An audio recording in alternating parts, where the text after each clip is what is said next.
Hey there, fellow travelers. Welcome to my Jakarta adventure. Did you know that Jakarta is one of the most populous cities in Southeast Asia with over 10 million people living in the metropolitan area? It's a city full of life, culture, and amazing food. Indonesia is one of the fastest growing economies in the world too. I was lucky to operate a flight to its capital city, Jakarta, and spend almost 48 hours there. So let me take you on a journey to Jakarta and what to do on a rainy day there. You'll see glimpses of the tranquil hotel that I stayed at, places to shop in South Jakarta, and foods to try out. All of it in 2 days. So let's hop onto a plane and go to Jakarta.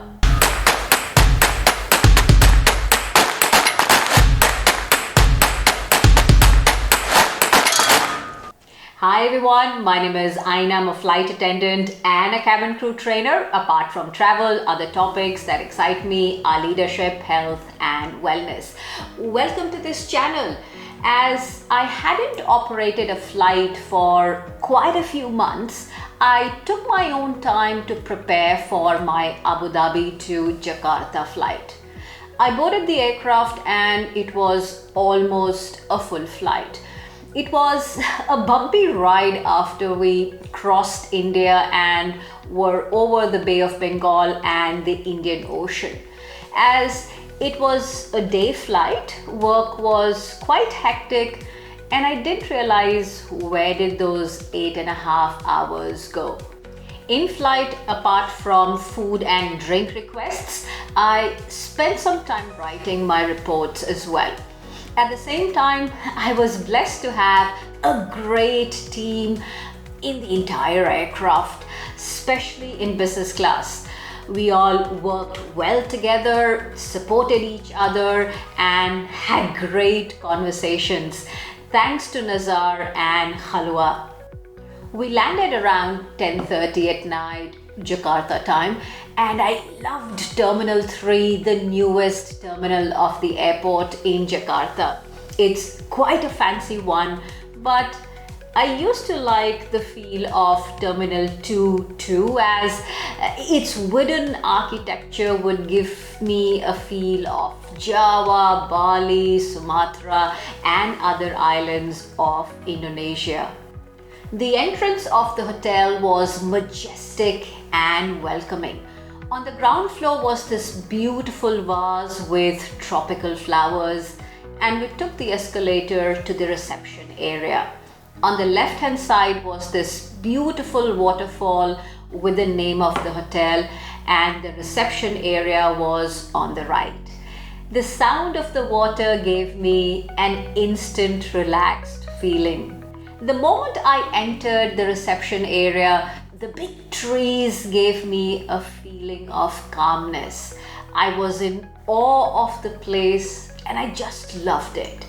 Right behind the waterfall is a restaurant, and the hotel has a few other restaurants such as a Japanese one. By the time I reached my hotel, it was way past midnight and I was tired after a long day at work. The beauty of a day after putting in the hard and satisfying work is that you drift into a deep sleep quite quickly. I was dreaming in no time as I was in uniform and had worked hard for almost 12 hours. I woke up around midday and grabbed a much needed cup of coffee from the Red Velvet Lounge. It rained quite heavily during these 2 days, so I decided that I'll mostly do indoor stuff. After I'd enjoyed my morning cup of coffee, I headed back to my room. Before I take you on a tour of this majestic hotel, let me show you around my room. Right at the entrance on the left hand side are these two cupboards with hangers and a locker. I like the fact that it has these thick blinds and I could sleep till late in the morning on day one of my trip. I'm one of those people who does not like the light coming into my room when I wake up. It's a cozy room with a seating area, a comfortable bed, and a huge bathroom. Bathroom has a bathtub and a shower facility. It also has a few amenities such as toothbrush, a comb, and others. The window lets you soak yourself in the bath and watch something on the TV at the same time. Right in front of the bed is a huge TV. Let me share a story with you. I have a funny friend, and one of the criteria that he uses to figure out if it's a good hotel or not is the size and the type of the TV in the room. For him, it has to be a flat screen and a large one.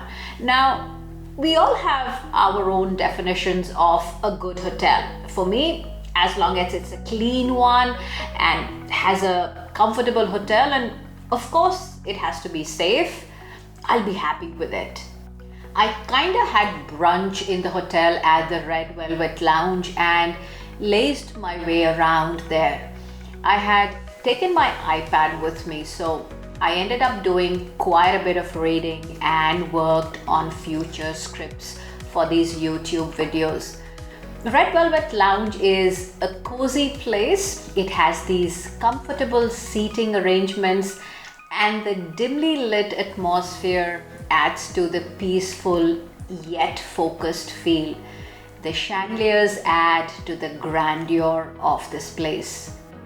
So the hotel that I'm staying at is so beautiful and tranquil that I could spend all of those 48 hours just relaxing here and not step out of the hotel. I then headed to the gym and the pool area on the ground floor. The pool area looked peaceful and there weren't many people there as it was raining. It pretty much either rained heavily or drizzled the entire day. The lights around the trees gave a serene feel to it. There's some science behind spending time in green places such as a park or a garden, or just plants around you, and that it helps you reach a state of zen. I felt it in this place. At 6:30 in the evening, I took the shuttle bus from the hotel to a mall called Lotte Shopping Avenue. Now, traffic can really get bad in Jakarta. It especially gets heavy in this area of Jakarta, but they're building a new LRT line that will hopefully provide more options for people in this area. Something interesting you'll notice are these gentlemen in green jackets on their motorbikes. Commuting on these motorbikes is a quick and cheap way of getting from one place to another in Jakarta and many other cities in Southeast Asia. Grab is your alternative for Uber in this part of the world. Jakarta is a lot like Delhi. It's a big bustling city that is growing at an exponential pace. In fact, Indonesia is one of the top 10 countries that will have highest number of millionaires in the world by 2030. Now, the distance between the hotel and the Latte Mall is probably 2 to 3 kilometers, but it took me almost 30 minutes to reach there. Let me share a bit of background information about Latte Mall with you all. It's owned by a South Korean company called Lotte Group, and you can see how foreign companies are heavily investing in Indonesia, and for good reasons. Right when I entered the mall, there was this beautiful piano on my right and a lot of open space in front of me. On my left were these stores of big cosmetic companies such as Lancome and others. The area was quite beautifully decorated. The music was loud and lively. Did you know that playing loud and peppy music is another tactic that these malls and stores play? It helps the customer get into a better mood than he or she was in before and hence shop more. So be clear what you want to shop or else you might end up overspending. I headed to the first floor and it was my kind of place. It had a lot of non-branded stuff and of good quality. You can buy clothes, jewelry and handbags of good quality here. This dress that I'm wearing right now, I picked it up from there. The second floor had equipment and had an interesting store that sold all the accessories for golf. It also had a store that was selling Korean electronic stuff.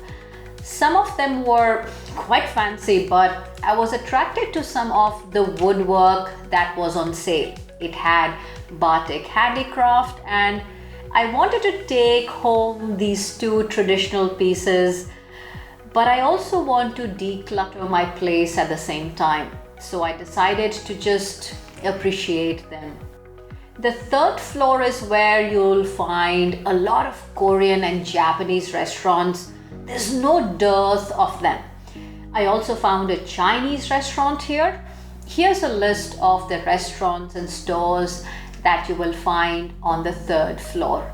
The fourth floor has a few coffee shops and the food court called the Food Avenue. You can try out local dishes here. It also has a kids play area called Kids Zona and you can buy kids clothing too on this floor. The fun and exotic place in this mall is the lower ground level. As I walked down, I felt as if I had walked into the small alleyways of Mong Dong in Seoul, South Korea. Everything was written in Korean. Even the name of the street was Mong Dong. Right at the entrance, even the structure made out of cardboards looked eye-catching and thought-provoking. As I walked around, there were these small Korean restaurants and they reminded me of my good times in Seoul. I felt as if I had been teleported to Seoul, but I was still in Jakarta. Even the roads were narrow and gave me a feel of Seoul's vibrant shopping and youth pop culture. After a few hours, I headed back to the hotel and called it an early night on day one of my trip. On day two, I headed to the Red Velvet Lounge for an early breakfast. I enjoyed an egg white omelette with brown bread and a bowl of fresh fruit. I made sure I got my dose of berries for the day too. Right on the side countertop, there were these interesting jars with dried stuff in them. They had dried ginger, dried turmeric, and the third one had a mix of herbs. Next to these bowls were these French presses and these beautiful transparent mugs. I asked the humble lady who was standing next to that counter to make me a cup of ginger tea. You all know I love ginger tea. I was craving for one as I'd woken up with a sore throat. She placed 2 spoons of roughly ground dried ginger in the jar of French press, poured hot water on top and let it brew. After a few minutes, she poured me a beautiful cup of this immunity boosting earthy drink. As she placed the cup on my table, I could smell the aromas of ginger. I added a bit of honey to it and I took my time to relish it. I love such slow mornings. I think the best part about this hotel is its people. They are the kindest I've met. Now you may argue that it's their job to be kind as they are in the hospitality industry. Now I will share with you that since I've been to more than 66 countries and I've actually lost the count of the number of cities that I've been to, people in Asia are the most hospitable. They are ready to help in any way possible. After that energizing drink, I ordered a taxi through the Grab app. It had stopped raining for some time and it looked like a fresh, bright day. I headed to Kota Casablanca Mall as one of my Indonesian colleagues had suggested. Traffic was slightly better than yesterday. Right when I entered the mall, I saw this interesting round structure. My curious mind pulled me towards it.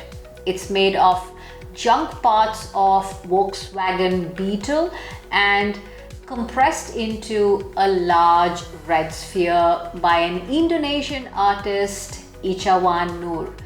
This piece of sculpture called the Beetle Sphere brought Ichawan to the world stage of arts. Right behind it is the reception area of the mall. I asked the lady behind the counter for a Wi-Fi code and she was happy to oblige. On the ground floor, you'll find famous stores such as Foot Locker, Tommy Hilfiger, Mango, Zara, and a lot more.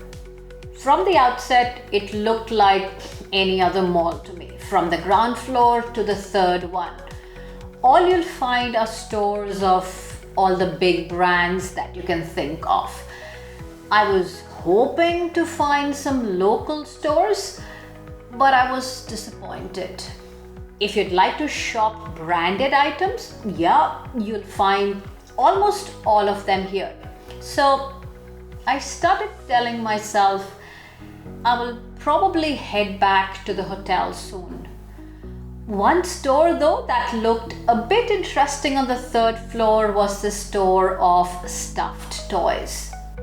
Then as I was looking down from the third floor, I saw some excitement happening in the central area of the ground floor.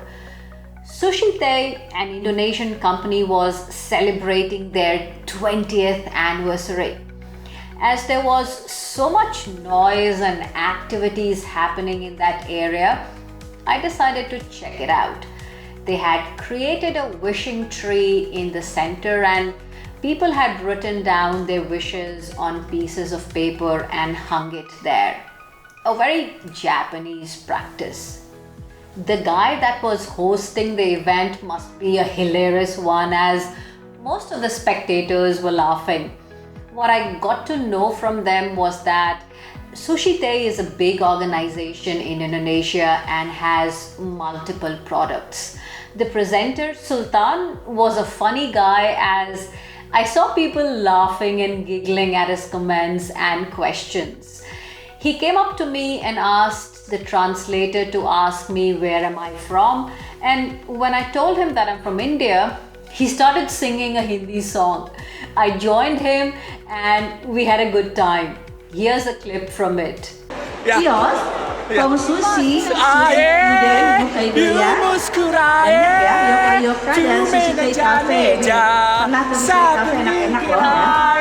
Sushi Tei Group didirikan pada tahun 2003 dan ini mempunyai 94 cabang. Ya, 94 cabang di 16 kota. Nah, yang sudah halal itu adalah Sushi Tei. After having a good time and a coffee at the Sushi Tei presentation area, I was still disappointed with the stores. I wanted to shop and I was looking for local brands or brands with no names on them. One thing that I love doing in Asia in general is shopping, and I hadn't done it so far. Before heading back to the hotel, I decided to head to the lower ground floor. As I was coming down the lift, I saw these small stores on the right hand side. I got excited. I thought I found what I was looking for. There were a range of small local stores in the central area. There were Western style clothes and also traditional Indonesian style ones. In fact, there were a range of batik clothes and typical Indonesian weaves. I ended up trying quite a few items such as shirts and cardigans. In the end, I picked up a jacket, 2 cardigans and a skirt. And guess how much did I spend? A bit more than $100 only. Imagine that. For 4 things, I spent around 450 Emirati dirhams only. The food court, restaurants, and the supermarket are also on the lower ground level of this mall. I decided to have pizza and a cup of green tea at Pizza Hut, and then I headed back to the hotel.